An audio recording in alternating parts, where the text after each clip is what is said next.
Good morning and welcome to Varthamanam. ഇന്നത്തെ പ്രധാനപ്പെട്ട പത്രവാർത്തകൾ. ഇന്ന് പത്രലോകം തരുന്ന പരമപ്രധാനമായ വാർത്ത ഒരു മാവോയിസ്റ്റ് വെടിവയ്പിൽ കൊല ചെയ്യപ്പെട്ട വാർത്തയാണ്. ഇതാദ്യമല്ല അപ്രകാരം ഒരു സംഭവം നടക്കുന്നത്. ഈ സർക്കാർ വന്നതിന് ശേഷം 2016 നവംബറിൽ 2 പേർ കൊല ചെയ്യപ്പെട്ടിരുന്നു. അത് പോലീസ് വെടിവയ്പിലാണ് കൊല ചെയ്യപ്പെട്ടത്. അതേ സ്വഭാവത്തിലുള്ള ഒരു ആക്രമണമാണ് ഇപ്പോഴും നടന്നിരിക്കുന്നത്. പോലീസ് മാവോയിസ്റ്റ് വെടിവയ്പിൽ CP ജലീൽ കൊല്ലപ്പെട്ടിരിക്കുന്നു എന്ന വാർത്ത പത്രങ്ങളൊക്കെ വളരെ പ്രാധാന്യത്തോടെ നമുക്ക് തന്നിട്ടുണ്ട്. സിറാജ് എന്ന പത്രം ആ പത്രത്തിൻ്റെ ആദ്യ വാർത്തയാക്കിയിരിക്കുന്നു. വീണ്ടും ആക്രമണത്തിന് സാധ്യത, വയനാട്ടിൽ കനത്ത ജാഗ്രത. വയനാടാണ് ഈ മാവോയിസ്റ്റ് സംഘാടനങ്ങളുടെ ഒരു കേന്ദ്ര പ്രദേശമായി മാറിയിരിക്കുന്നത്. 3 സംസ്ഥാനങ്ങൾ സമ്മേളിക്കുന്ന ഒരു സവിശേഷത ആ പ്രദേശത്തിനുള്ളത് കൊണ്ട് മാറി സംസ്ഥാനങ്ങൾ മാറി നിന്ന് പോലീസ് ആക്രമണങ്ങളിൽ നിന്നോ പോലീസിനിൽ നിന്നോ തന്നെയോ രക്ഷപ്പെടാനുള്ള സാധ്യതയും വയനാട്ടിൽ തമ്പടിക്കുന്നതിന് മാവോയിസ്റ്റുകൾക്ക് പ്രേരണയായി തീർന്നിട്ടുണ്ടാകാം. CP ജലീൽ എന്ന നന്നേ ചെറുപ്പക്കാരനായ ഒരാളാണ് ഇത്തവണ മാവോയിസ്റ്റിന്റെ പേരിൽ വധിക്കപ്പെട്ടത്. സിറാജ് എന്ന പത്രത്തിൽ സൈദലവി ഓടത്തോട് കൽപ്പറ്റയിൽ നിന്ന് റിപ്പോർട്ട് ചെയ്യുന്നത് കാണുക. സ്വകാര്യ റിസോർട്ടിൽ പോലീസുമായുള്ള ഏറ്റുമുട്ടലിൽ കൊല്ലപ്പെട്ടത് മാവോയിസ്റ്റ് CP ജലീൽ ആണെന്ന് തിരിച്ചറിഞ്ഞു. പ്രായം 26, 28, 29 എന്നൊക്കെ മറ്റു പത്രങ്ങൾ പറഞ്ഞിരിക്കുന്നു. ഏറ്റുമുട്ടലിനെ തുടർന്ന് വയനാട്ടിൽ അതീവ ജാഗ്രതാ നിർദ്ദേശം നൽകിയിട്ടുണ്ട്. ജില്ലയിലെ 8 പോലീസ് സ്റ്റേഷനുകൾക്ക് അതീവ സുരക്ഷ ഏർപ്പെടുത്തി. വനാന്തർ ഭാഗങ്ങളിൽ പോലീസ് അരിച്ചു പെറുക്കുകയാണ്. ഇതിനിടെ മാവോവാദികളുടെ ഭാഗത്ത് നിന്ന് കനത്ത തിരിച്ചടിയുണ്ടാകാൻ സാധ്യതയുണ്ട് എന്ന് ഇന്റലിജൻസ് മുന്നറിയിപ്പ് നൽകിയിട്ടുമുണ്ട്. ഇത് 2016 നടന്ന ഏറ്റുമുട്ടൽ എന്നാണ് പോലീസ് പറഞ്ഞത്. 2 പേർ കൊല ചെയ്യപ്പെട്ടു. അന്നും പറഞ്ഞു വലിയ തിരിച്ചടി മാവോയിസ്റ്റുകളുടെ ഭാഗത്തുനിന്നുണ്ടാകുമെന്ന്. ഒരു തിരിച്ചടിയും ഇതുവരെ ഉണ്ടായിട്ടില്ല. മാവോയിസ്റ്റുകൾ ഏതെങ്കിലും പോലീസ് സ്റ്റേഷൻ ആക്രമിച്ച ഒരു സാഹചര്യം ഏതായാലും കഴിഞ്ഞ 10 വർഷമായി നമുക്ക് വയനാട്ടിൽ നിന്ന് കേൾക്കാൻ കഴിഞ്ഞിട്ടില്ല. മറിച്ച് മാവോയിസ്റ്റുകൾ വയനാട്ടിലെ ആദിവാസികൾക്കിടയിൽ സജീവ ബന്ധം പുലർത്തുന്നുമുണ്ട്. ആഹാരത്തിന് അന്നം തേടിയാണ് അവർ ഇവരുടെ കോളനികളിൽ എത്തിയിരുന്നത് എന്നും വാർത്തകൾ നമുക്ക് ലഭ്യമായിട്ടുണ്ട്. ഈ കഴിഞ്ഞ 10 വർഷക്കാലമായെങ്കിലും ഒരാക്രമണവും ആർക്കെതിരെയും മാവോയിസ്റ്റുകൾ വയനാട്ടിൽ നടത്തിയതായി വാർത്ത വന്നിട്ടുമില്ല. മാവോയിസ്റ്റുകളാണ് ആക്രമിക്കപ്പെടുന്നത്, അവരാണ് കൊല ചെയ്യപ്പെടുന്നത്. ആ യാഥാർത്ഥ്യമാണ് ഈ മരണവാർത്തയും നമ്മളിലേക്ക് എത്തിക്കുന്നത് എന്ന് പറയാതെ വയ്യ. ഈ മരണത്തെക്കുറിച്ച്, ഈ കൊലപാതകത്തെക്കുറിച്ച് പോലീസിന്റെ ഒരു വിശദീകരണമുണ്ട്. ഇന്നലെ രാത്രി 9:30 ആയുധമേന്തിയ 4 അംഗ സംഘം ലക്കിടിയിലെ ഉപവൻ റിസോർട്ടിലേക്ക് എത്തുന്നു. പണവും ആഹാരവുമാണ് അവർ ആവശ്യപ്പെടുന്നത്. പണം അവരുടെ പാർട്ടിക്കുള്ള പിരിവ് എന്ന നിലയ്ക്കാണ് ആവശ്യപ്പെടുന്നത്. മിക്ക പാർട്ടികളും ഇവിടെ നാട്ടിൽ പിരിക്കുന്നത് ഏതെങ്കിലും നിലവാരത്തിലുള്ള അവരുടെ സംഘബോധത്തിന്റെ ശക്തിയുടെ അടിസ്ഥാനത്തിലുള്ള വിരട്ടലിലൂടെ തന്നെയാണ്. രണ്ടാമത് അവർ ആവശ്യപ്പെട്ടത് 10 പേർക്കുള്ള ആഹാരമാണ്. ആഹാരവും പിരിവും ആവശ്യപ്പെട്ടാണ് ഉപവൻ റിസോർട്ടിലെത്തിയത്. പണമില്ലെന്ന് പറഞ്ഞതോടെ സംഘം തോക്കു ചൂണ്ടി അവരെ ഭീഷണിപ്പെടുത്തി എന്നാണ് പോലീസ് പറയുന്നത്. അതുകൊണ്ട് ഉള്ള തുക എല്ലാം സംഘടിപ്പിച്ച് ഒരുക്കി കൂട്ടി 10,000 രൂപ അവർക്ക് നൽകി. 10 പേരുടെ ഭക്ഷണമാണ് അവർ ആവശ്യപ്പെട്ടത്. ഈ ഭക്ഷണം സംഘടിപ്പിച്ച് പൊതിയുന്നതിനിടെ ഈ കാര്യം ആരോ പോലീസിൽ അറിയിക്കുന്നു. പോലീസിൽ അറിയിച്ചപ്പോൾ തണ്ടർ ബോൾട്ട് എന്ന വിഭാഗം, ഈ മാവോയിസ്റ്റുകളെ നേരിടാനുള്ള സജ്ജീകരണങ്ങളുള്ള വിഭാഗം, ട്രെയിനിങ് കിട്ടിയിട്ടുള്ള വിഭാഗം ആ റിസോർട്ട് തന്നെ വളയുന്നു. അപ്പോൾ മാവോയിസ്റ്റുകൾ വെടിവെക്കുന്നു, പോലീസ് തിരിച്ചു വെടിവെക്കുന്നു. അതിനിടയിൽ ജലീൽ കൊല്ലപ്പെടുന്നു. ഇതാണ് പോലീസ് ഭാഷ്യം. ജലീൽ കമിഴ്ന്നു കിടക്കുന്ന ചിത്രമാണ് നമുക്ക് ലഭിക്കുന്നത്. എല്ലാ പത്രങ്ങളും ആ ചിത്രം തന്നിട്ടുണ്ട്. അതായത് ആ രംഗം വിടുകയാണ് ജലീൽ. അപ്പോൾ പുറകിൽ നിന്ന് വെടിവെക്കുകയും മുതുകിൽ പതിച്ച വെടിയുണ്ട, തലയ്ക്ക് പുറകിൽ പതിച്ച വെടിയുണ്ട കണ്ണിനടുത്ത് തുളച്ച് പുറത്തേക്ക് പോവുകയും ചെയ്തു. ഏറ്റുമുട്ടിയ രീതിയിലല്ല ജലീലിന്റെ മൃതദേഹം കാണപ്പെടുന്നത് എന്നതും പ്രധാനപ്പെട്ട ഒരു കാര്യം തന്നെയാണ്. അതുകൊണ്ട് എല്ലാ കാലത്തിലെന്ന മാതിരി തന്നെ മാവോയിസ്റ്റ് വേട്ടകളെ സംബന്ധിച്ചിടത്തോളം അവശേഷിക്കുന്ന ദുരൂഹത ഈ കാര്യത്തിലും ആരോപിക്കപ്പെടുന്നുണ്ട്. വരും ദിവസങ്ങളിൽ ഈ വാർത്തയുടെ വിശദാംശങ്ങൾ, കൂടുതൽ വാർത്തകൾ ഇതുമായി ബന്ധിപ്പിച്ച് നമുക്ക് ലഭിക്കും എന്ന് പ്രതീക്ഷിക്കുകയും ചെയ്യാം. ജലീലിനെ സംബന്ധിച്ച് വിവിധങ്ങളായ വാർത്തകൾ വിവിധ പത്രങ്ങൾ തരുന്നു. എന്നാൽ മാവോയിസ്റ്റ് ആയിരിക്കുന്ന ജലീൽ അദ്ദേഹത്തിൻ്റെ കുടുംബത്തിലെ 4ാമത്തെ മാവോയിസ്റ്റ് പ്രവർത്തകനാണ്. ജ്യേഷ്ഠന്മാരെല്ലാം മാവോയിസ്റ്റ് പ്രവർത്തകരോ അവരുടെ ഒപ്പം നിൽക്കുന്ന പൗരാവകാശ പ്രവർത്തകരോ ആണ്. സഹോദരങ്ങളുടെ വഴിയെ ജലീൽ മാവോയിസ്റ്റായി. സാധാരണഗതിയിൽ മുസ്ലിം കുടുംബങ്ങളിൽ നിന്ന് മുസ്ലിം കുടുംബം തന്നെ ഈ രാഷ്ട്രീയ രംഗത്ത് മറ്റ് കുടുംബങ്ങളുമായി താരതമ്യം ചെയ്യുമ്പോൾ പിറകിലാണ്. ഇവിടെ തീവ്രവാദ രാഷ്ട്രീയത്തിലേക്ക് 4 ആളുകൾ ഒരേ കുടുംബത്തിൽ നിന്ന് 4 സഹോദരങ്ങൾ വരുന്നു എന്നത് വിചിത്രമായ ഒരു അനുഭവമാണ്. മൂത്ത സഹോദരൻ മൊയ്തീൻ കേരളം, കർണാടക, തമിഴ്നാട് അതിർത്തിയിൽ കബനി, നാടുകാണി, ഭവാനി ദളം പ്രവർത്തകരെ ഉൾപ്പെടുത്തി രൂപവൽക്കരിച്ച CPI മാവോയിസ്റ്റ് വരാഹിണി ദളത്തിന്റെ മുഖ്യ ചുമതലക്കാരനാണ്. ഇപ്പോൾ കൊലയ്യപ്പെട്ട ജലീൽ കബനി ദളത്തിലെ പ്രവർത്തകനാണ്. സ്ഫോടനത്തിൽ വലതു കൈ നഷ്ടപ്പെട്ട മൊയ്തീനെ വർഷങ്ങളായി പോലീസ് അന്വേഷിക്കുന്നുണ്ട്. മറ്റൊരു സഹോദരൻ CP ഇസ്മായിലിനെ 3 വർഷം മുമ്പ് പൂനെയിൽ പ്രമുഖ മാവോയിസ്റ്റ് നേതാവ് മുരളി കണ്ണമ്പള്ളിക്കൊപ്പം മഹാരാഷ്ട്ര ATS അറസ്റ്റ് ചെയ്തിരുന്നു. ഇയാൾ ജയിലിലാണ്. സഹോദരൻ CP റഷീദ് ജനകീയ മനുഷ്യാവകാശ പ്രസ്ഥാനം സംസ്ഥാന സെക്രട്ടറിയുടെ വയനാട്ടിലെ പോരാട്ടം നേതാവുമാണ്. ഈ നിലയ്ക്ക് മാവോയിസ്റ്റുകളോ മാവോയിസ്റ്റ് സഹചാരികളോ ആയ പ്രവർത്തകരായി ജീവിക്കുന്ന 4 ആളുകളിൽ ഒരാളാണ്, ആ കുടുംബത്തിലെ ഒരാളാണ് ഇപ്പോൾ കൊല്ലപ്പെട്ട ജലീൽ എന്നും വാർത്ത നമ്മോട് പറയുന്നു. സുപ്രഭാതം എന്ന പത്രം അതിൻ്റെ ആദ്യ വാർത്തയായി, ലീഡ് വാർത്തയായി ഈ കൊലപാതകം മുന്നോട്ട് വയ്ക്കുമ്പോൾ ഇത് ക്രൈംബ്രാഞ്ച് അന്വേഷിക്കും എന്നാണ് സുപ്രഭാതം പറയുന്നത്. മറ്റു പത്രങ്ങളും അത് പറഞ്ഞിട്ടുണ്ട്. വയനാട് വൈത്തിരിയിലുണ്ടായ മാവോയിസ്റ്റ് പോലീസ് ഏറ്റുമുട്ടൽ ക്രൈംബ്രാഞ്ച് അന്വേഷിക്കും. സുപ്രീം കോടതി പുറപ്പെടുവിച്ച മാർഗനിർദ്ദേശങ്ങൾ പ്രകാരമുള്ള മജിസ്റ്റീരിയൽ തല അന്വേഷണങ്ങളും ഉടൻ ആരംഭിക്കുമെന്ന് DGP ലോക്നാഥ് ബെഹ്റ അറിയിച്ചു. സത്യത്തിൽ ഇത് കഴിഞ്ഞ തവണ 2016 2 മാവോയിസ്റ്റുകൾ കൊല്ലപ്പെട്ടപ്പോഴും ഈ മജിസ്റ്റീരിയൽ തല അന്വേഷണം ഉണ്ടായിട്ടുണ്ട്. അതൊരു പുതിയ കാര്യമല്ല, സുപ്രീം കോടതിയുടെ നിർദ്ദേശമാണ്. പക്ഷേ അതിനപ്പുറം ഇത്തരം കാര്യങ്ങൾ അന്വേഷിക്കപ്പെടുക എന്നത് ഒരു ഇടതുപക്ഷ സർക്കാർ ഭരിക്കുന്ന സംസ്ഥാനത്തിന് കൂടുതൽ അഭികാമ്യമായിരിക്കും. നമുക്കറിയാം, ഛത്തീസ്ഗഡിലും ബസ്തറിലുമൊക്കെ ഈ മാവോയിസ്റ്റുകൾ കൊല ചെയ്യപ്പെടുമ്പോൾ ആ കൊലപാതകത്തിൻ്റെ ആ പ്രവൃത്തിയിൽ ഒളിഞ്ഞിരിക്കുന്ന ഭരണകൂടത്തിൻ്റെ ആക്രമണപരത പുറത്തേക്ക് കൊണ്ടുവരണമെന്ന് ആ സ്ഥലങ്ങൾ സന്ദർശിച്ച് തന്നെ അഭിപ്രായ പ്രകടനം നടത്തിയ ആളാണ് CPMന്റെ പോളിറ്റ് ബ്യൂറോ അംഗമായ ഒരാൾ. CPMന്റെ പ്രഖ്യാപിത നിലപാട് തന്നെ അതാണ്. ആ നിലപാട് കേരളത്തിലും നടപ്പാക്കേണ്ടതുണ്ട്. ഈ കൊലപാതകങ്ങളെ സംബന്ധിച്ച് പോലീസിന്റെ വ്യാഖ്യാനത്തിൽ മാത്രമായി ജീവിക്കേണ്ട അവസ്ഥ മലയാളികൾക്കുണ്ടോ ഇല്ലയോ എന്ന് എല്ലാവരും അന്വേഷിക്കേണ്ടതുമുണ്ട്.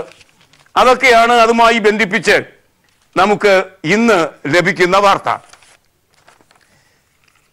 മറ്റൊരു വാർത്ത ഇന്ന് നമുക്ക് ലഭിക്കുന്നത് നരേന്ദ്രമോദി സർക്കാരിൻ്റെ അവസാന ക്യാബിനറ്റ് യോഗം ഇന്നലെ നടന്നു. തെരഞ്ഞെടുപ്പ് വിജ്ഞാപനം ഈ ആഴ്ച വരാനിരിക്കെ ഒരു പ്രഖ്യാപനങ്ങളുമില്ലാതെ, ഗൗരവതരമായ ഒരു പ്രഖ്യാപനങ്ങളുമില്ലാതെയാണ് ആ അവസാന ക്യാബിനറ്റ് യോഗം നടന്നിരിക്കുന്നത്. കാര്യമായി പ്രഖ്യാപനങ്ങളില്ലാതെ നരേന്ദ്രമോദി സർക്കാരിൻ്റെ അവസാന മന്ത്രിസഭാ യോഗം പഞ്ചസാര മില്ലുകൾക്ക് വായ്പ നൽകുന്നതിന് 3300 കോടി അധിക ഫണ്ട് നൽകുന്നത് മാത്രമാണ് ഇന്നലെ ലോക കല്യാൺ മാർഗിലെ പ്രധാനമന്ത്രി നരേന്ദ്രമോദിയുടെ വസതിയിൽ ചേർന്ന ക്യാബിനറ്റ് യോഗത്തിൽ എടുത്ത തീരുമാനം.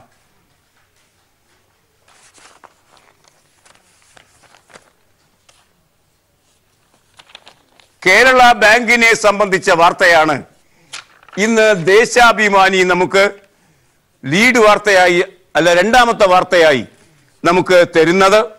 ദേശാഭിമാനിയിലെ ആ രണ്ടാം വാർത്ത ഇപ്രകാരമാണ്: 13 ജില്ലാ ബാങ്കും കേരള ബാങ്കിനൊപ്പം. 14 ജില്ലാ ബാങ്കുകളാണ് ഉള്ളത്. അതിൽ 13 ജില്ലാ ബാങ്കുകളും കേരള ബാങ്ക് എന്ന ആശയത്തിനൊപ്പമാണ് നിലപാടെടുത്തത്. UDF ഭരിക്കുന്ന മലപ്പുറം ജില്ലാ ബാങ്ക് ഈ ലയനത്തെ എതിർത്തു. 10 ജില്ലയിൽ 3-2 ഭൂരിപക്ഷം നേടാൻ കഴിഞ്ഞു.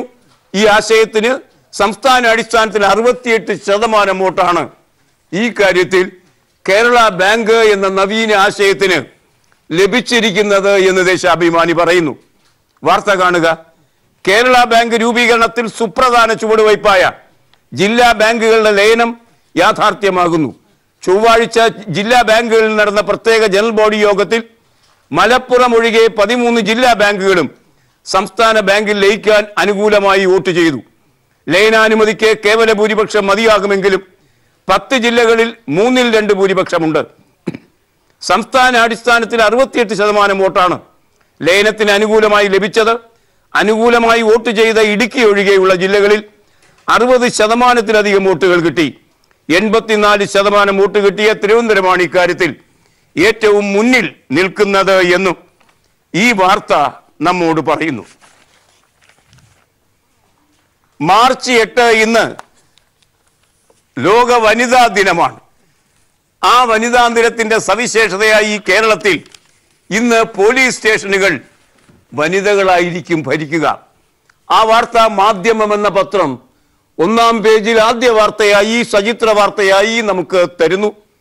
ആ വാർത്തയുടെ വിശദാംശങ്ങളിലേക്ക് പോകാം ഒരു ചെറിയ പരസ്യ ഇടവേളയ്ക്ക് ശേഷം. ലോക വനിതാ ദിനം പ്രമാണിച്ച് ഇന്ന് പോലീസ് സ്റ്റേഷൻ ഭരണം കേരളത്തിൽ വനിതകൾക്കായിരിക്കും. അന്തർദേശീയ വനിതാ ദിനമായ ഇന്ന് സംസ്ഥാനത്തെ പരമാവധി പോലീസ് സ്റ്റേഷനുകളിൽ വനിതാ പോലീസ് ഉദ്യോഗസ്ഥർ ചുമതലകൾ നിർവഹിക്കും. SI റാങ്കിലോ അതിനു മുകളിലോ ഉള്ള വനിതകളായിരിക്കും സ്റ്റേഷൻ ഹൗസ് ഓഫീസർമാരുടെ ചുമതല നിർവഹിക്കുക. ഇത് സംബന്ധിച്ച് സംസ്ഥാന പോലീസ് മേധാവി ലോക്നാഥ് ബെഹ്റ മാർഗനിർദ്ദേശങ്ങൾ പുറപ്പെടുവിച്ചു. പോലീസ് സ്റ്റേഷനുകളിൽ പൊതുജനങ്ങളുമായി ഇടപഴകുന്ന എല്ലാ പ്രവർത്തനങ്ങളും വനിതാ പോലീസ് ഉദ്യോഗസ്ഥരായിരിക്കും ഇന്ന് നിർവഹിക്കുക എന്ന് മാധ്യമം എന്ന പത്രം അതിൻ്റെ ആദ്യ വാർത്തയിൽ നമ്മോട് പറയുന്നു. ഇനി അന്തർദേശീയ വനിതാ ദിനം ആചരിക്കാൻ ആഹ്വാനം ചെയ്ത് UN ഇത്തവണ മുന്നോട്ട് വയ്ക്കുന്ന സന്ദേശങ്ങൾ എന്തൊക്കെയാണ് കാണുക. തുല്യതയോടെ ചിന്തിക്കുക, സമർത്ഥമായി പണിതുയർത്തുക, പുതുമയുള്ള മാറ്റം കൊണ്ടുവരിക. തുല്യതയോടെ ചിന്തിക്കുക എന്നതാണ് പരമപ്രധാനമായ ഐക്യരാഷ്ട്ര സന്ദേശം ഇക്കാര്യത്തിൽ എന്നും നമ്മോട് പറയുന്നു മാധ്യമം എന്ന പത്രം. വനിതാ ദിനത്തിന്റെ അന്ന് തന്നെ ഇന്ന് നമുക്ക് സ്ത്രീ വിഷയവുമായി ലഭിക്കുന്ന മറ്റൊരു വാർത്ത: നടിയെ ആക്രമിച്ച കേസ് വിചാരണ വൈകിപ്പിക്കാൻ ബോധപൂർവ ശ്രമം നടക്കുന്നു എന്ന് ഹൈക്കോടതിയുടെ നിരീക്ഷണമാണ്. ജനയുഗം എന്ന പത്രം അത് ഒന്നാം പേജിൽ തന്നെ തരുന്നു. നടിയെ ആക്രമിച്ച കേസ് വിചാരണ വൈകിപ്പിക്കാൻ പ്രതിഭാഗം ശ്രമിക്കുന്നത് എന്തിന് എന്ന് കോടതി. നടിയെ ആക്രമിച്ച കേസിൽ വിചാരണ വൈകിപ്പിക്കാൻ പ്രതിഭാഗം ശ്രമിക്കുന്നത് എന്തിനാണെന്ന് ഹൈക്കോടതി. കേസിലെ വിചാരണ നടപടികൾ 6 മാസത്തിനകം പൂർത്തിയാക്കണമെന്ന് ഉത്തരവ് പിൻവലിക്കണമെന്ന ആവശ്യമാണ് അതിനകത്ത് പ്രതികളിൽ ഒരാൾ മുന്നോട്ട് വെച്ചത്. 6 മാസം കൊണ്ട് കേസ് തീർന്നാൽ സത്യത്തിൽ ഇവരൊക്കെ നിരപരാധികളാണെങ്കിൽ അത്ര എളുപ്പം പുറത്തേക്ക് പോകാം. എളുപ്പം കേസ് തീരണമേ എന്ന ആളുകൾ പ്രാർത്ഥിക്കുമ്പോൾ ഇവിടെ ചിലർ ഈ കേസ് വൈകിക്കണമെന്ന് പ്രാർത്ഥിക്കുന്നു. കാരണം വനിതാ ജഡ്ജാണ് വരുന്നത്. 6 മാസത്തിനകം കേസ് തീരാൻ പോകുന്നു. അപായകരമായ സന്ദേശങ്ങളായാണ് ആളുകൾ ഇത് കാണുന്നത്. ഈ വാർത്തയും ഇന്ന് പത്രലോകം വനിതാ ദിനത്തിന്റെ അന്ന് തന്നെ തന്നിരിക്കുന്നു. വനിതാ ദിനത്തിൽ മറ്റൊരു വാർത്ത കൗതുകകരമെന്ന് വിശേഷിപ്പിക്കാവുന്ന, ഉള്ളടക്കം തീരെയില്ലാത്ത ഒരു വാർത്ത വനിതാ ദിനവുമായി ബന്ധിപ്പിച്ച് ജന്മഭൂമി ആദ്യ വാർത്തയായി തരുന്നു. അന്താരാഷ്ട്ര വനിതാ ദിനത്തിൽ ജന്മഭൂമി പ്രണമിക്കുന്നു. ആർക്ക് വേണ്ടിയാണ് പ്രണമിക്കുന്നത്? അയ്യപ്പന് വേണ്ടി പൊരുതിയ ഹൈന്ദവ സ്ത്രീ ശക്തിയെ. എത്ര ഗംഭീരമായാണ് അത് അവതരിപ്പിച്ചിരിക്കുന്നത്. ഹൈന്ദവ സ്ത്രീകൾക്ക് വേണ്ടിയാണ്, അല്ലാതെ ജനങ്ങൾ, ലോകത്തിലെ മുഴുവൻ സ്ത്രീജനങ്ങളും ഒറ്റക്കെട്ടായി ഒന്നായി സ്വയം തിരിച്ചറിയുന്ന ദിവസത്തിൽ ജന്മഭൂമിക്ക് സ്ത്രീ എന്നാൽ ഹൈന്ദവ സ്ത്രീ മാത്രമാണ്. അവർക്ക് ഇന്ത്യക്കാരെന്നാൽ ഹൈന്ദവരായ ഇന്ത്യക്കാർ മാത്രമാണ്. അതുകൊണ്ട് ഹൈന്ദവ സ്ത്രീക്ക് മാത്രമായി അവരുടെ ശക്തിയെ അംഗീകരിക്കുന്ന ദിനമായി അത് പരിവർത്തിപ്പിക്കുന്ന വീക്ഷണപാപ്പരത്വം ജന്മഭൂമി മുന്നോട്ട് വയ്ക്കുന്നത് ഇങ്ങനെയാണ്. സുപ്രീം കോടതിയുടെ വിധിയുടെ മറവിൽ ശബരിമല ആചാരലംഘനം ജീവിതവ്രതമാക്കിയ രംഗബോധമില്ലാത്ത കോമാളികൾ നിറഞ്ഞാടിയ ദിവസങ്ങളിൽ അതിനെ പ്രതിരോധിക്കാൻ രംഗത്തിറങ്ങിയത് കേരളത്തിലെ കോടാനുകോടി സ്ത്രീകളാണ്. അവരെയാണ് അഭിവാദ്യം ചെയ്യുന്നത് ജന്മഭൂമി. കോടാനുകോടി സ്ത്രീകൾ, ഏറിയാൽ എണ്ണി ചുണ്ണാമ്പ് തൊട്ട് കണക്ക് പറഞ്ഞാൽ 10,000-ൽ താഴെ മാത്രം നിൽക്കുന്ന പന്തളത്തെ ഒരു സ്ത്രീ പ്രകടനത്തെക്കുറിച്ചാണ് പറഞ്ഞ ഒരു പടവും കൊടുത്തിട്ടുണ്ട്. അതിനെയാണ് കോടാനുകോടി സ്ത്രീജനങ്ങൾ. എന്തു നുണയാണ് ഈ പത്രം പ്രചരിപ്പിക്കുന്നത്. അതുപോകട്ടെ, ഇത്തവണ ഐക്യരാഷ്ട്രസഭ തന്നെ തുല്യതയെ സംബന്ധിച്ച വീക്ഷണം ഒരു ആഹ്വാനമായി മുന്നോട്ട് വയ്ക്കുമ്പോൾ ഇവിടെ ഞങ്ങൾ എന്താ പറയുക, അനുഷ്ഠാനങ്ങളിലും ആചാരങ്ങളിലും കഴിഞ്ഞുകൊള്ളാം, ഞങ്ങൾക്ക് യാതൊരു തുല്യതയും ദയവായി ദൈവമേ തരരുതേ എന്ന് പ്രാർത്ഥിച്ച സ്ത്രീകളെയാണ് വനിതാ ദിനത്തിന്റെ സ്ത്രീശക്തിയായി അവതരിപ്പിക്കുന്ന അപാരമായ മൗഢ്യം ഈ പത്രം കാണിച്ചിരിക്കുന്നത്. പത്രം ഇതായിരിക്കുന്നത് കൊണ്ട് ഇതും ചെയ്യും, ഇതിനപ്പുറവും ചെയ്യും. തെരഞ്ഞെടുപ്പാണ് വരുന്നത്. CPM-ന്റെ സ്ഥാനാർത്ഥി പട്ടിക ഏകദേശം പൂർണ്ണമായ വാർത്ത മാധ്യമം നമുക്ക് തരുന്നു. 16 സീറ്റുകളാണ് CPM-നുള്ളത് കേരളത്തിൽ. CPI-ക്ക് 4 സീറ്റ്, 4 സീറ്റിലെയും സ്ഥാനാർത്ഥികൾ നിർണയിക്കപ്പെട്ടു കഴിഞ്ഞു.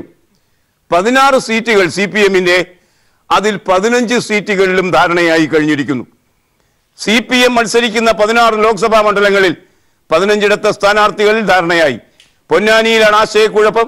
നിലവിൽ നിർദ്ദേശിച്ചയാൾക്ക് പുറമെ കൂടുതൽ പേരുകളുടെ പട്ടിക സമർപ്പിക്കാൻ ലോക്സഭാ മണ്ഡലം കമ്മിറ്റി സംസ്ഥാന നേതൃത്വം നിർദ്ദേശിച്ചു. വെള്ളിയാഴ്ച ചേരുന്ന സംസ്ഥാന അവൈലബിൾ സെക്രട്ടേറിയറ്റ് അന്തിമ ധാരണയിലെത്തും. ശേഷം ചേരുന്ന LDF സംസ്ഥാന സമിതിയിൽ CPM നിലപാട് വിശദീകരിക്കും. പോളിറ്റ് ബ്യൂറോ അനുമതിയോടെ ശനിയാഴ്ച ഔദ്യോഗികമായി 16ലും സ്ഥാനാർത്ഥികളെ പ്രഖ്യാപിക്കും. ഇത്തവണ സ്ഥാനാർത്ഥികളുടെ ചില സവിശേഷതകൾ കാണുക. 6 സിറ്റിംഗ് MP-മാർ മത്സരിക്കും, 3 MLA-മാർ മത്സരിക്കും, 2 ജില്ലാ സെക്രട്ടറിമാർ മത്സരിക്കും, 2 വനിതകളും ആ ലിസ്റ്റിൽ ഉണ്ടാകും. അതാണ് അതിൻ്റെ സവിശേഷതകളായി ഇന്ന് പത്രലോകം നമ്മോട് പറയുന്നത്. ഇന്ത്യയിൽ ആക്രമണത്തിന് ജെയ്ഷെ മുഹമ്മദിനെ സൈന്യം ഉപയോഗിച്ചിട്ടുണ്ട് മുൻപ് എന്ന് പർവേസ് മുഷാറഫ് എന്ന സൈനിക മേധാവിയായിരുന്ന, സൈനിക ഭരണാധികാരിയായിരുന്ന, പാകിസ്ഥാനിലെ സൈനിക ഭരണാധികാരിയായിരുന്നയാൾ ദുബൈയിൽ നിന്ന് നമ്മോട് പറയുന്നു. മലയാള മനോരമ ആ വാർത്ത 1-ാം പേജ് വാർത്തയാക്കുകയും ചെയ്തിരിക്കുന്നു. ഇന്ത്യയിൽ ആക്രമണങ്ങൾക്ക് പാകിസ്ഥാൻ ജെയ്ഷെ മുഹമ്മദിനെ ഉപയോഗിച്ചിരുന്നു. മുഷാറഫാണ് പറയുന്നത്. ഭീകര പട്ടികയിൽ നിന്ന് ഒഴിവാക്കണമെന്ന ഹാഫിസ് സയ്യിദിന്റെ അപേക്ഷ UN തള്ളുകയും ചെയ്തു. ജെയ്ഷെ മുഹമ്മദ് ഭീകര സംഘടന തന്നെയാണെന്നും തന്റെ ഭരണകാലത്ത് ജെയ്ഷിനെ ഉപയോഗപ്പെടുത്തി പാക് രഹസ്യാന്വേഷണ വിഭാഗം ഇന്ത്യയിൽ ആക്രമണങ്ങൾ നടത്തിയിട്ടുണ്ടെന്നും ഇപ്പോൾ പാകിസ്ഥാനിൽ വരാൻ കഴിയാതെ ദുബായിൽ കഴിയുന്ന ഈ മുൻ പട്ടാള മേധാവി ഭരണാധികാരി വെളിവാക്കിയിരിക്കുന്നു. പലതരം നാണയങ്ങളാണ്, അതിൽ 20 രൂപയുടെ നാണയവും കൂടി വരാൻ പോകുന്നു. ഇനി ദീപിക ആ വാർത്ത 1-ാം പേജിൽ തരുന്നു. ആ വാർത്തയുടെ വിശദാംശങ്ങളിലേക്ക് 10 രൂപയ്ക്ക് ശേഷം 20 രൂപയും നാണയമായി തീരുന്ന ആ വാർത്തയുടെ വിശദാംശങ്ങളിലേക്ക് നമുക്ക് പോകാം. മറ്റൊരു ചെറിയ പരസ്യയുടെ വേളയ്ക്ക് ശേഷം ദീപിക 1-ാം പുറത്ത് ആ വാർത്ത തരുന്നു. ഇനി 20 രൂപയുടെ നാണയവും. 20 രൂപയുടെ നാണയം ഇന്നലെ പുറത്തിറക്കി.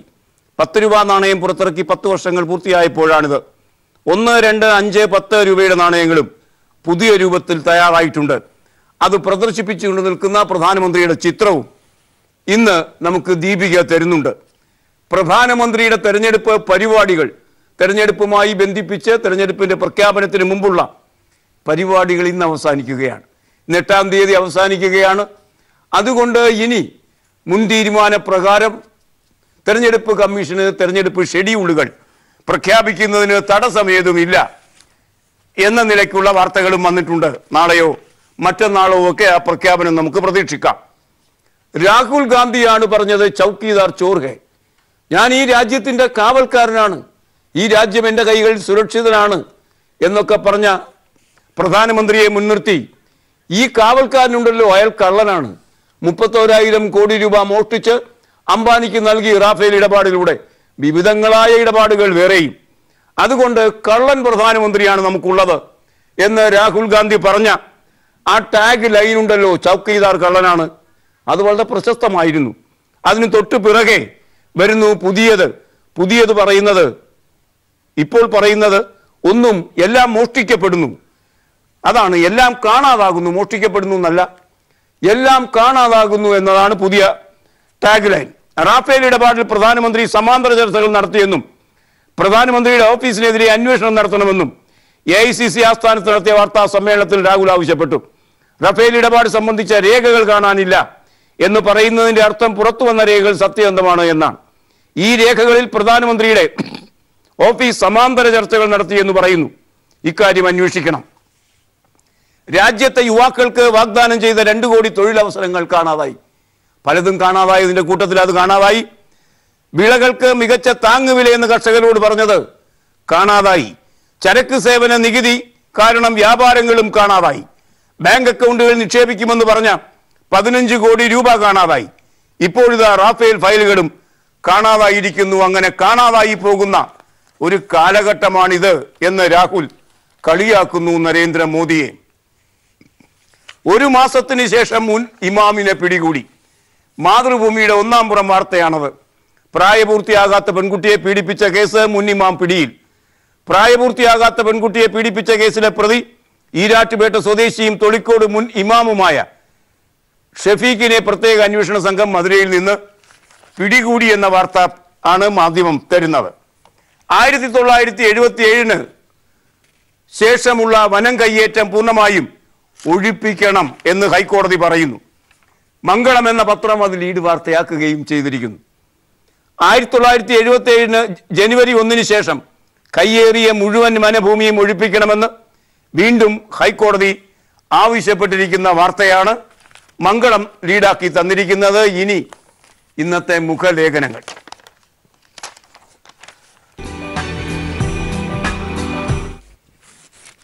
റഫേൽ ഇടപാടുമായി ബന്ധിപ്പിച്ച് എല്ലാ രഹസ്യ രേഖകളും പുറത്തേക്ക് കൊണ്ടുവന്നത് 5 ലേഖനങ്ങളിലൂടെ എൻ റാം എന്ന ഹിന്ദു എന്ന പത്രത്തിന്റെ മേധാവിയാണ്. അതിന്റെ പേരിൽ അദ്ദേഹത്തിനെതിരെ കേസെടുത്തു കളയുമെന്നൊക്കെ നമ്മുടെ അറ്റോർണി ജനറൽ ഭീഷണിപ്പെടുത്തിയെങ്കിലും പുല്ലുവിലയാണ് ആ ഭീഷണിക്ക് എൻ റാം നൽകിയിരിക്കുന്നത്. ഇന്ന് മാതൃഭൂമി എന്ന പത്രം അതിന്റെ എഡിറ്റ് പേജിൽ എൻ റാമിന്റെ ഒരു ഇന്റർവ്യൂ അത് എടുത്തിട്ടുണ്ട്. വെളിപ്പെടുത്തൽ തുടരും. ഇനിയും ഇതേ സംബന്ധിച്ച് റഫേലുമായി ബന്ധിപ്പിച്ച് വെളിപ്പെടുത്തൽ വരും ദിവസങ്ങളിലും ഉണ്ടാകുമെന്ന് തന്നെയാണ് അദ്ദേഹം പറയുന്നത്. കാണുക, റഫേൽ വിമാന ഇടപാടിലെ അഴിമതിയുമായി ബന്ധപ്പെട്ട ഒട്ടേറെ കാര്യങ്ങൾ ഇനിയും വെളിപ്പെടുത്താനുണ്ടെന്നും വൈകാതെ അവ പ്രതീക്ഷിക്കാമെന്നും ഹിന്ദു ദിനപത്രത്തിന്റെ ചെയർമാനും മുൻ ചീഫ് എഡിറ്റർ ആയ എൻ റാം പറഞ്ഞിരിക്കുന്നു. യഥാർത്ഥ രേഖകളുടെ അടിസ്ഥാനത്തിലാണ് വാർത്ത നൽകിയത് എന്ന് സർക്കാർ തന്നെ സുപ്രീം കോടതിയിൽ സമ്മതിച്ചിരിക്കുകയാണ്. അതിൽ സന്തോഷമുണ്ട്.